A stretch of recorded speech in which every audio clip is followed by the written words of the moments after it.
Brought to you by Sharda University. Where the software engineer meets the gifted content writer. The world comes together at Sharda University. Jaipur में cockroach जनता party के protest के लिए पहले मना किया गया, फिर मंजूरी मिल गई, लेकिन शर्तों के साथ, और ऐसी शर्तों के साथ कि प्रदर्शन करने वालों की संख्या तक तय कर दी गई और कई नियमों का हवाला भी दिया गया। इंडियन एक्सप्रेस की एक रिपोर्ट के मुताबिक जयपुर पुलिस ने कॉकरोच जनता पार्टी यानी सीजेपी को 15 जून को जयपुर में प्रोटेस्ट करने की परमिशन दे दी है। हालांकि इससे पहले इसी जयपुर पुलिस ने लॉ एंड ऑर्डर का हवाला देते हुए इसकी परमिशन देने से इनकार कर दिया था। 13 जून की देर रात को पुलिस ने सीजेपी के रिप्रेजेंटेटिव्स को एक लेटर लिखकर भेजा। इस लेटर में पुलिस ने कहा था, जांच में सामने आए तथ्यों और परिस्थितियों के आधार पर कानून व्यवस्था के लिहाज से जयपुर के शहीद स्मारक पर धरना प्रदर्शन करने की इजाजत देना संभव नहीं है। इसके बाद सीजेपी की ओर से भी रिएक्शन आया। सीजेपी के स्पोक्सपर्सन आशुतोष श्रांका ने कहा कि अगर परमिशन नहीं दी गई तो वो सीजेपी के फाउंडर अभिजीत दीपके के साथ 15 जून को ही जयपुर पुलिस कमिश्नरेट जाएंगे। उनके एक हाथ में तिरंगा और दूसरे हाथ में संविधान होगा और इस तरह वो एक बार फिर से मंजूरी दिए जाने की मांग करेंगे। इस ऐलान के बाद ही स्थिति बदल गई। 14 जून की शाम पुलिस ने सीजेपी को प्रदर्शन करने की इजाजत दे दी, लेकिन इस परमिशन के साथ जुड़ी थी करीब 2 दर्जन शर्तें, जिसमें सबसे दिलचस्प शर्त यह रही कि प्रदर्शन में 800 से ज्यादा लोग शामिल नहीं हो सकते। यानी प्रोटेस्ट पर यह कैप लगा दिया गया है कि प्रोटेस्टर्स कितने होंगे।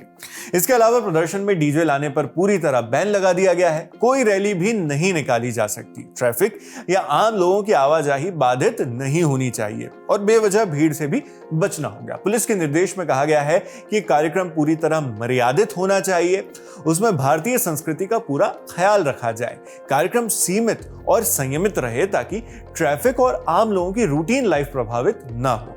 इस प्रदर्शन के लिए टाइमिंग भी पुलिस ने तय की है। कहा है कि आपके प्रोटेस्ट के लिए दोपहर 3 बजे से शाम 7 बजे तक की ही परमिशन दी गई है। इससे पहले से या इसके बाद तक यह प्रदर्शन नहीं हो सकता। कुछ नियम कानून पर जाएं तो एक्सप्रेस की रिपोर्ट के मुताबिक नॉइज पोल्यूशन रूल्स 2000 का पालन करना भी अनिवार्य कर दिया गया है। अगर नियमों का उल्लंघन हुआ तो एक्शन लिया जाएगा।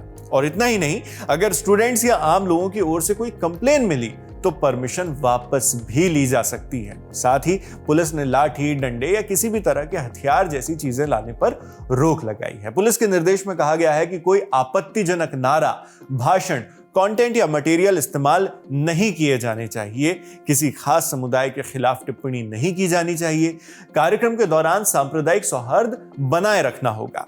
प्रोटेस्ट के ऑर्गेनाइजर्स यानी सीजेपी से पुलिस ने यह भी कह दिया है कि वो अपनी तरफ से सुरक्षा व्यवस्था सुनिश्चित करें। साथ ही सिगरेट्स और स्मोकिंग रूल्स और मोटर व्हीकल्स एक्ट के नियमों का भी पालन करने को कहा गया है। परमिशन लेटर में हाई कोर्ट और राजस्थान सरकार के कुछ पुराने निर्देशों और फैसलों का भी जिक्र है। कहा गया है कि प्रदर्शन करते वक्त इन सभी गाइडलाइंस और पुराने ऑर्डर्स को भी मानना होगा। इस प्रदर्शन में सीजेपी के प्रेसिडेंट अभिजीत दीपके के अलावा क्लाइमेट एक्टिविस्ट सोनम वांगचुक के भी शामिल होने की संभावना है। परमिशन मिलने के बाद कार्यक्रम के कन्वीनर दीपक बालियान ने कहा, कॉकरोच जनता पार्टी लोकतांत्रिक मूल्यों में यकीन रखने वाला संगठन है। हमने शांतिपूर्ण और अनुशासित तरीके से अपनी बात रखने का फैसला किया है। आगे उन्होंने कहा, पुलिस प्रशासन की ओर से तय किए गए सभी नियमों और शर्तों का पूरी तरह पालन सुनिश्चित किया जाएगा।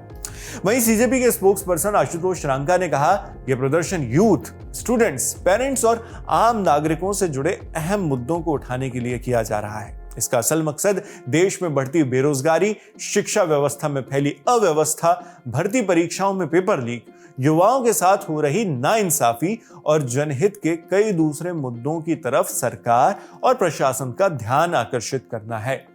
यानी सीजेपी ने भी पुलिस की शर्तों को मानने की बात कही है और जिस प्रोटेस्ट को पहले कानून व्यवस्था का हवाला देकर रोका गया था, उसी को अब पुलिस ने मंजूरी दे दी है, मगर शर्तों की एक लंबी फहरिस्त के साथ। ऐसे में नजर इस बात पर भी होगी कि जब 15 जून को प्रोटेस्ट का वक्त आएगा तब जयपुर में क्या दिखाई देगा, कितनी शर्तों का पालन होता है और पुलिस और एडमिनिस्ट्रेशन कितने टॉलरेंस के साथ व्यवस्था बनाता है। ये कुछ सवाल रहेंगे। बाकी जो भी बड़े अपडेट्स होंगे वो तो हम आप तक इसी तरह पहुंचाते रहेंगे। आप इस पूरी खबर पर क्या सोचते हैं हमें कमेंट बॉक्स में लिखकर जरूर बताएं। मैं हूं शेख नावेद, देखते रहिए ललन टॉप।